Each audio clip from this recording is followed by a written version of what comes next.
In the 229th Block Talks, we learned from Basak Toprak, product head for deposit tokens at Kinexys by JP Morgan, how blockchain is powering money as a technology. I'm your host, Mauricio Magaldi, and this is Block Drops, your weekly digest on blockchain for business.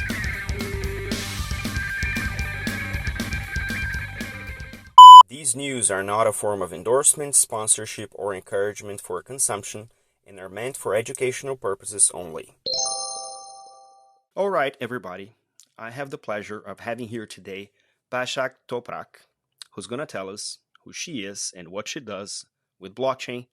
Basak, welcome to BlockTalks. Hello. Hi, Mauricio. Thanks for inviting me. It's been a while since we last spoke, and I would love for us to go back to the origin story of you. So how did you land into the world of blockchains? I've always been kind of close to technology in what I did in the past. So I have a long career in payments business, transaction services, cash management, payments.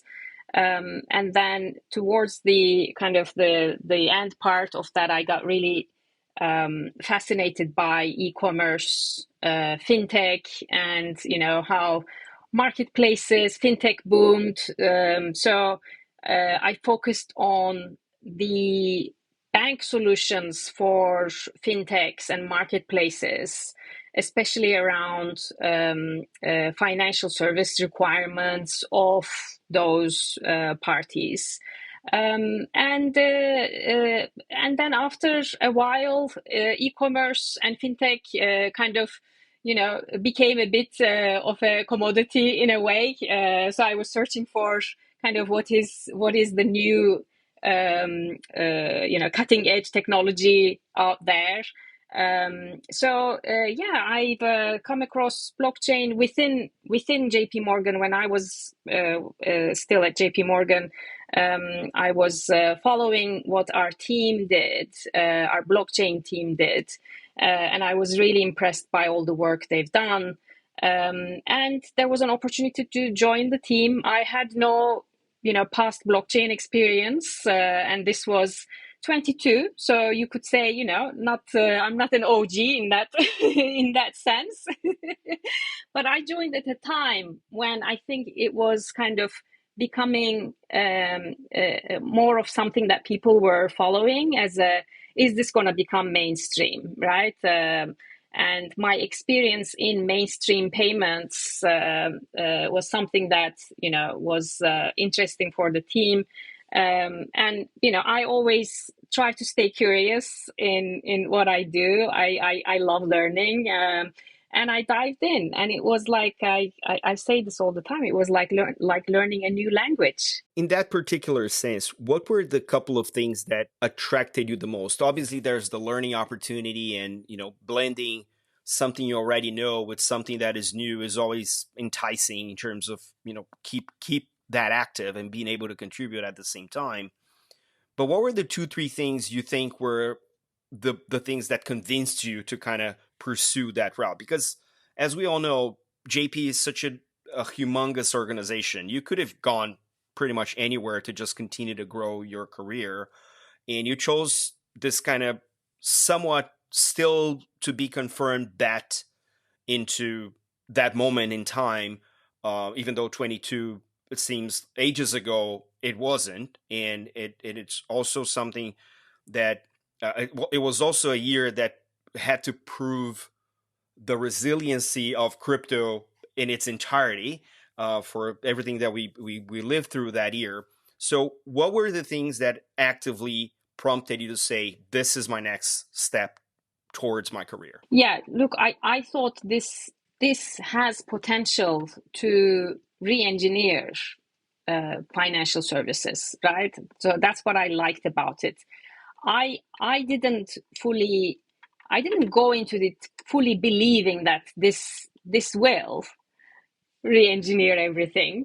So I allowed myself the opportunity to find out for myself. So that was kind of the headline that grabbed me. as well as my manager, right? So it's Naveen Malela. So he's very passionate about this space. So I was really impressed by his mission, his conviction around all of this. So that was also a big driver.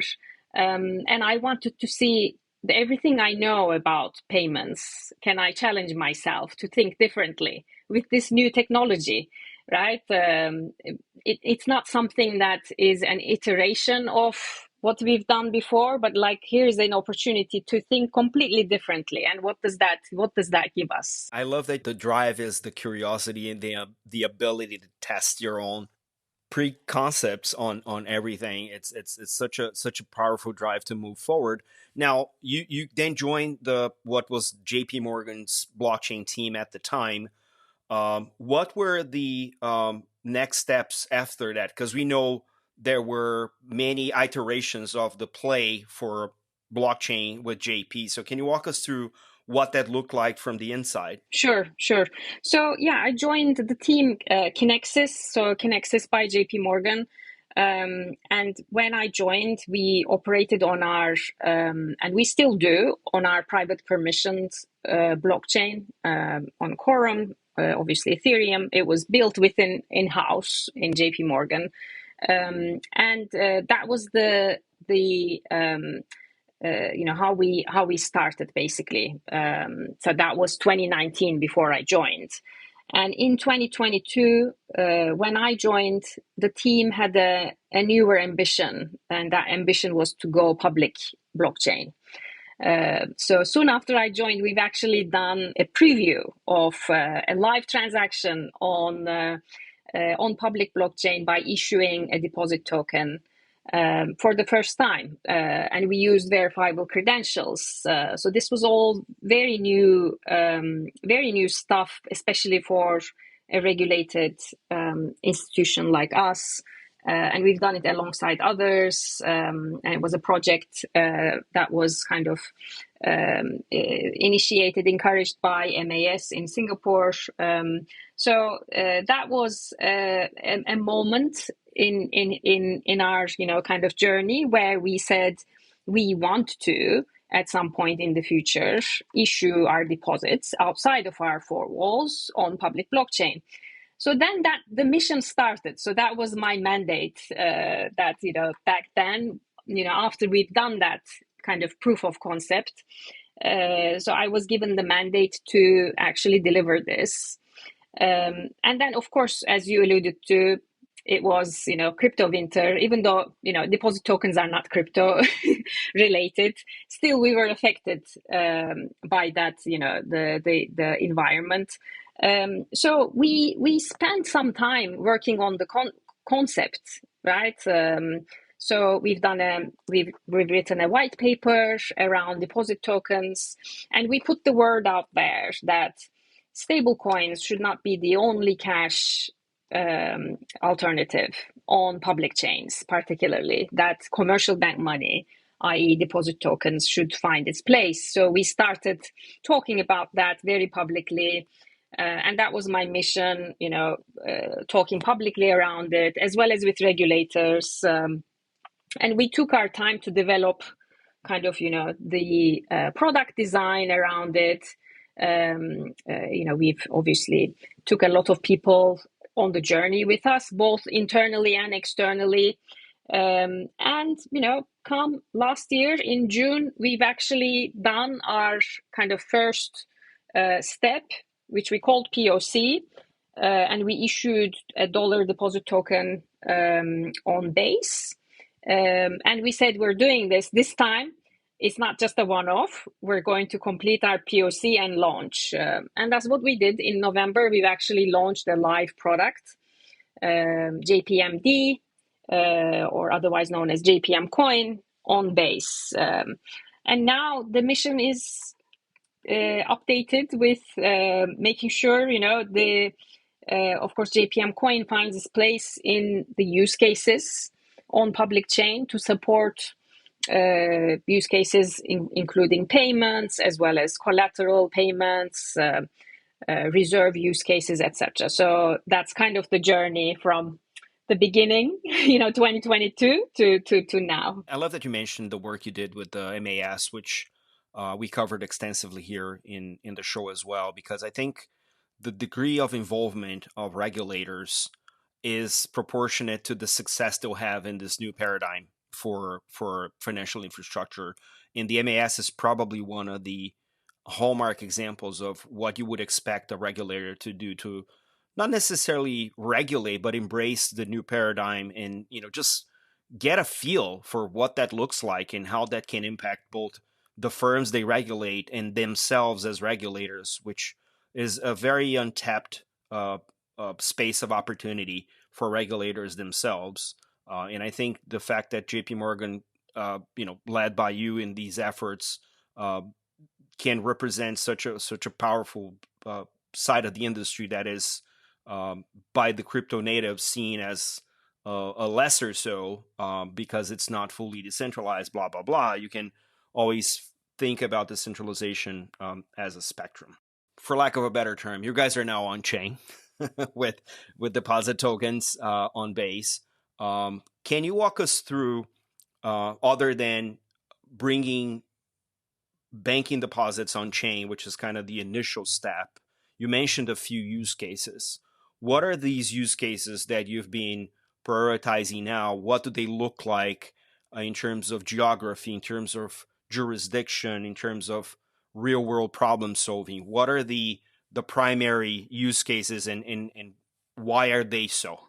So the initial use cases that are emerging are around use cases where today institutions may be using stable coins as a cash leg to support certain transactions. So, for example, margin calls. So, there's a lot of borrowing, lending activities going on. And at the back of that, you need to be able to pay, margins when there's a call. Those are, 24/7. And the ideal mechanism to do those is using cash that is already on chain, right? That's where you have the kind of, the real time settlement. You reduce the dependencies on, multiple networks and platforms. So that's definitely one. Again, related to collateral, using the cash asset, so JPM coin as collateral on chain as well. Again, a lot of these are related to right now they are related to crypto adjacent activities, right? It will change. Obviously, more and more different types of real world assets are coming on chain. But mostly right now it's crypto related, and a lot of the existing kind of parties on chain as well are those that are market makers, broker dealers, etc. So heavily around investment activities, financial services.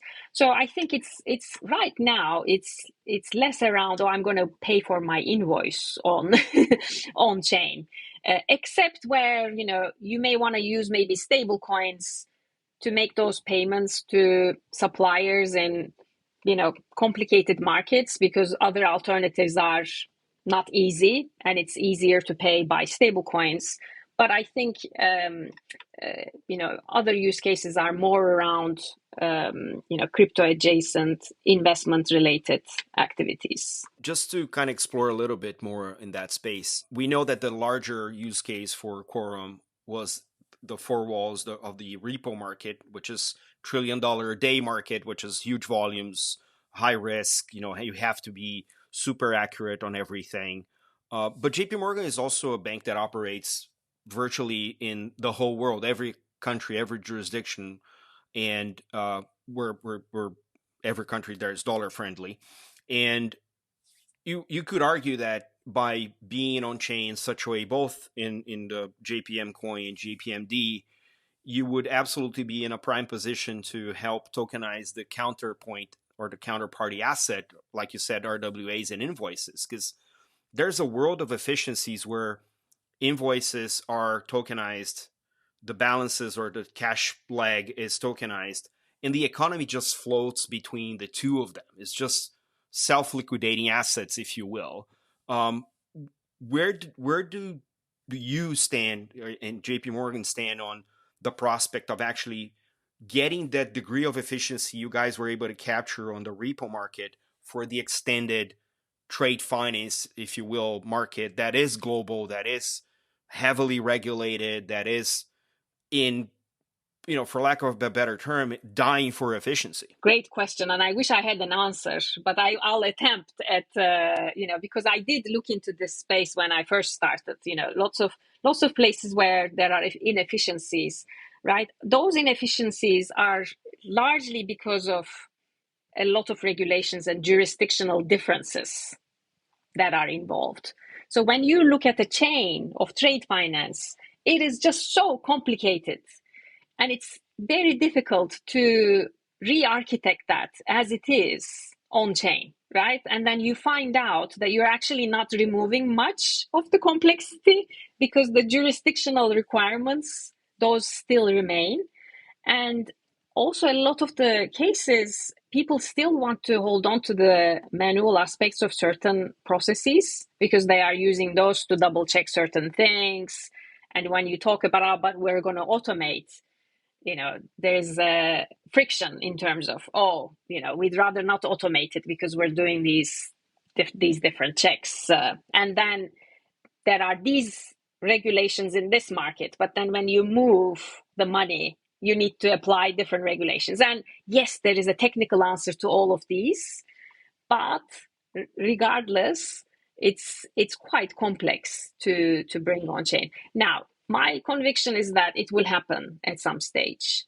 But I think we kind of need to start with, we need to show scale and growth using simpler use cases.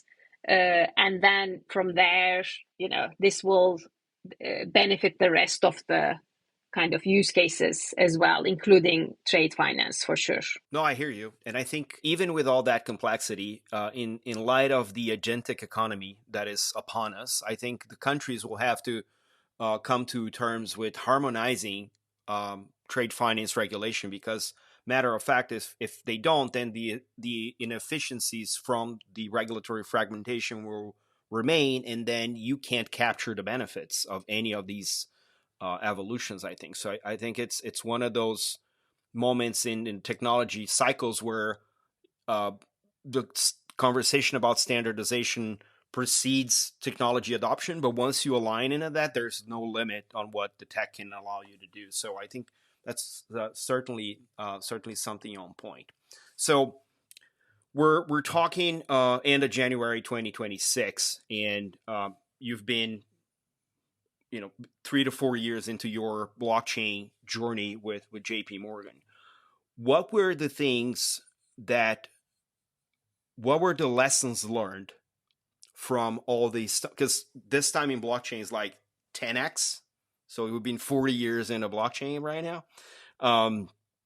What are the top 3 lessons learned from this spirit in terms of the work you do, the technologies that you've reviewed and selected, the how to get around? I mean, you just gave me a perfect example of regulatory fragmentation, which is probably something you've kind of crafted through these years working with the tech. So can you kind of point to the top 3 things you learned in this journey that you're now leveraging to the next years you're going into the industry? Going back, it's not like, oh, I wish I had done this. I think I learned through doing things in the way I've done. But, to your point, lessons learned. I think, when you are scaling, when you are proving a technology or a solution, it's not possible to try and be a solution to multiple use cases, right? So, and I think, there was a time where I was looking at, it could work here, it could also work here, but also here. So let me spend time across all of these things. And then you find yourself, you're not really going deep enough in one or two, right? And I think some of these things are actually quite clear in a very short space of time. So, ability to kind of say, oh, here's my bet, and I think this will happen. That's the kind of thing that I learned, that, rather than spreading thin across, trying to pitch across different use cases, really go for one or two that you really believe. And I think you also kind of need to, as a product owner, you need to have convictions around where your product will will get adopted and be scaled. So that's one. And then I think the other thing is, with a new technology like this, when you kind of work with both internally and externally, there are sometimes people refer to how they've done things in the past. Oh, this would never work in that way because X, Y, Z. And you kind of need to have the belief in yourself that you can actually influence these things and make some new things. So, yes, we've done it like this in the past, but, this is quite different. So we have the ability to do it in this way. And by the way, I mean, these things are mostly around risk management, right? So convincing stakeholders around, well, we've never done public blockchain before. Yes, having assets on chain, there are risks, but look, we have all these kinds of controls and we are paving the way. We can do this, and we'll do it in a phased way. We'll control how this works, etc. So again, I think it's around belief and conviction in your product and how you're kind of controlling it and telling the story, and sharing the vision as well, right? So those are kind of like two things that I learned through kind of my journey. I like that you brought in the risk veil on developing innovation, because one of the things that I've debated a lot here on the show and with guests is the risk of innovation shouldn't be the risk of the users of the innovation, but it has to be the risk of the innovator. Right? That's what I call responsible innovation, I want to say. It doesn't mean that you're not disrupting the industry or creating something completely novel. It just means that you respect where the risk appetite is. And I think crypto did, for the most part, a poor job at innovating responsibly. And I think this is one of the aspects of the industry that I feel we haven't honored innovation to a certain extent. Of course, people will take risks in their own volition, and we are talking about mostly permissionless paradigm. But as innovators and as disruptors of what there is, we need to strive to be better than what is out there and not worse. So I think it's an angle that not all innovators have been subscribing to it, and I like that you went there, and obviously involving your legal team and your compliance team. As a regulated bank, you have to. It's not like you can go and call your smart contract developer and say, let's just roll with the blockchain. And what I've kind of experienced as well with clients, they'd like to know about what risks they are getting. They'd rather know upfront than find out later. So really being transparent about kind of what comes with the product, the solutions, is being transparent, but also being a trusted advisor. So that's yeah, and it's nothing new about it, right? It's not about blockchain. It's across the board for any type of technology. Yeah, it's that kind of responsibility of innovating. Yes. In terms of onboarding people in the industry, I know we're talking more like on the regulated side, deposit tokens and things like that. But do you get people calling you every time there's a new Bitcoin all-time high and asking you to, how do I get on with crypto now, Basak? What should I do? How do you onboard people into, say, blockchain? Do you give them any reading material that you're familiar with, what's the usual welcome to crypto recommendations you give people? No, great question, and I will answer it in two parts. So on our private permission chain, blockchain is just a ledger, right? A ledger where we record deposits. So clients don't hold wallets, so they interact with the blockchain as a ledger through their existing means of interacting with the bank through APIs, portal, etc. So we've abstracted all of that complexity from our clients, so that's why it's easy for adoption, right? But regardless, of course, clients have been asking, oh, what does it mean if to have deposits on blockchain? And the answers are fairly simple. As I said, it's rather than recording the deposits on our traditional ledger, we're recording it on blockchain, which is which gives us more potential things like programmable payments, etc., 24/7. So that's kind of on the private permission chain. For our deposit token on public chain, we right now where we are kind of positioning it with parties who are already comfortable and on chain. So rather than bringing people on chain, we have customers who are looking to go into for example crypto trading activities, holding money market funds on chain, etc. We launched our money market fund on chain as well, Moni. So there is interest from our institutional clients to go on chain, and I think these things are not going to happen overnight. We are kind of educating them in terms of what they need to do to go on chain and what comes with it. So that's the journey. I think that's what we are going to go through in the next in the next couple of years, where I hope the adoption will increase in terms of traditional institutions coming on chain. One thing that has been on my radar recently, especially when we talk about bringing money on chain, right? Tokenized deposits, stable coins, CBDCs to a lesser extent.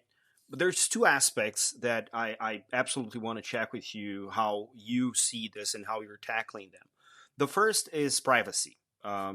It's public knowledge. I'm helping or build Midnight, which is a layer one aimed at selective disclosure and privacy on chain.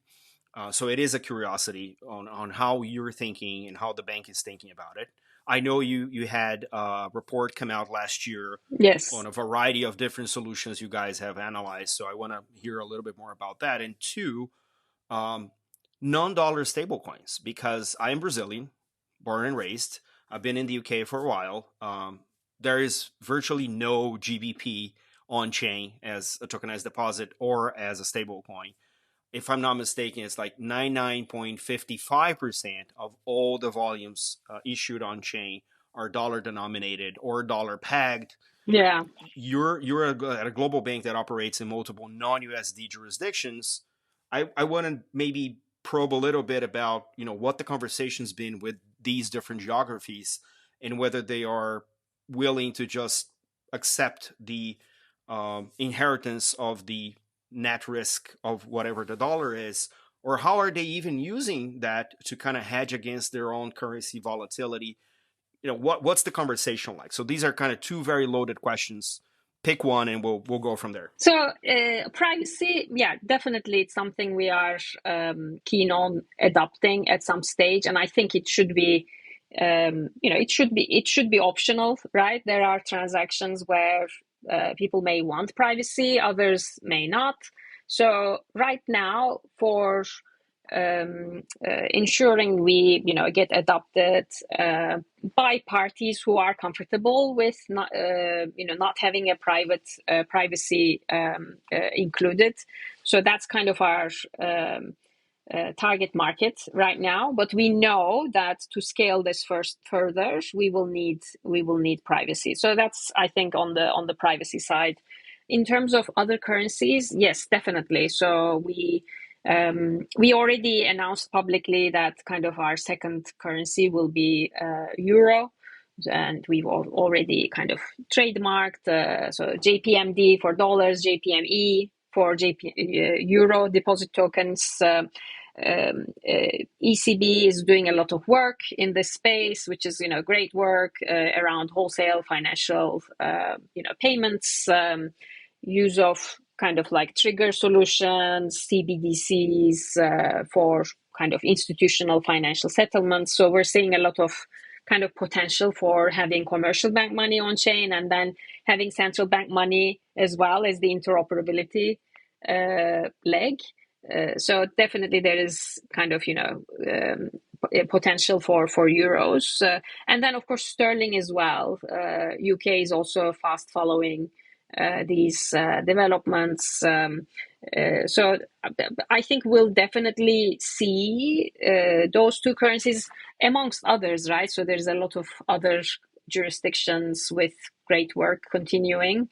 So we'll probably see more of the currencies, and that's where I think it's also banks, commercial banks can add value as well in terms of bringing these different currencies on chain for their customers.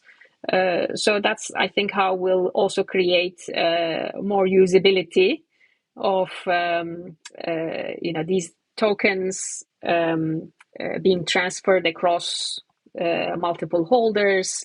FX as well is another one where it holds a lot of potential for both users as well as the parties kind of servicing the FX. So those are definitely areas that we are keen to develop. But first, we do want to see the dollar deposit tokens to be. That's how it will start. Makes sense. I always talk about innovation in the adjacencies, and that's a perfect example. In terms of the industry that runs 24/7, do you have any tips or habits you want to share on how you keep yourself sane and healthy working in this industry? Oh, I'm afraid not, but I'd love to hear if you do. As a protocol builder, no, I don't. It's a shame. It's hard, isn't it? Yes, but we should. Yeah, it We doesn't should. mean we shouldn't. But yeah, unfortunately, it comes with the territory of kind of running 24/7, weekends, etc. But also, I think, I don't know, it's about also, when you are in this kind of building mode of, creating new things, it kind of, it maybe has to. It comes with excitement as well, because if you're Yeah, yes, pursuing that vision, it's really hard to not obsess on it, right? yes. I think that's the part we definitely agree. And as an industry, what do you think is the one thing that we must solve now so we don't work another 15, 20, 30 years and then realize we didn't fix that one thing and we're back to square one? What is that one thing, and why?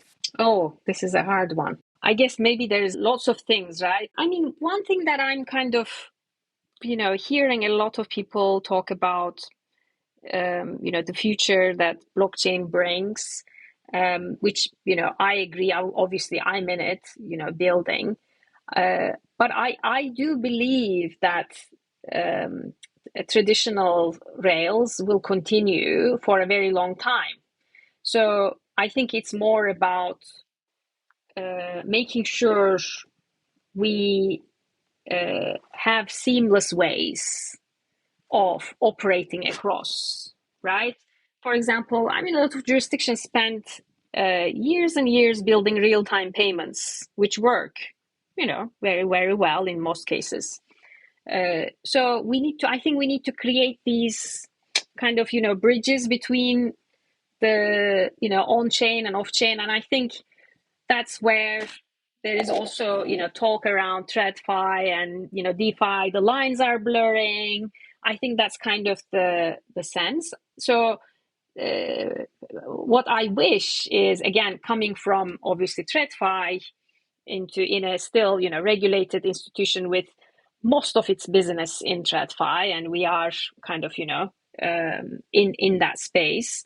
I would like people probably in DeFi realize that, we need to make these two worlds operate seamlessly rather than thinking that's the future and that's the only place where things will be. So we need to build with that in mind is kind of what I wish that we do. That's a pretty fair wish, I guess, because if you think about it, paper checks still exist. Yes. So I think the nature of the financial services evolution has been to add options, not necessarily replace, even though the original crypto ethos is to disintermediate everything. What we're seeing is that the incumbents have the ability to appreciate the innovation and incorporate the innovation as it matures. And I think that's a testimony to the resilience of financial services over the centuries. I mean, it's what it is. I think that's a great fair point in terms of convergence of industries for sure. Basak, this was awesome. I loved learning more about your journey with blockchain and how you're tackling every challenge that comes your way. How can people keep tabs on what you're doing and what you're building with JP Morgan? Sure, I'm fairly active on LinkedIn. Yeah, people can follow me on LinkedIn as well as on X as well. Toprak 11 on X. Really keen to also hear from people on what they are working on. And thank you for inviting me. This was great. Thanks. Love having you on the show, and hopefully we'll keep seeing each other across events in the city and elsewhere. Thank you. Thank you so much.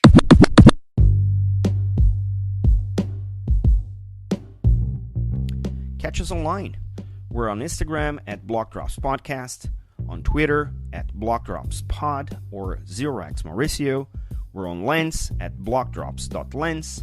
We have a newsletter on LinkedIn. Write to us at blockdropspodcast@gmail.com, and you can listen to the BlockDrops podcast at Spotify, iColab, Faberbund Tech, and all of the other major streaming platforms. Yay! Shout out to Basak for coming on the show and sharing so much of her journey with us. Shout out to Emma Lawton for making this conversation possible. Don't forget to leave the ratings on your favorite player and check out the merch store at blockdropspodcast.xyz. This is all for today. Stay rare, stay weird, LFJ.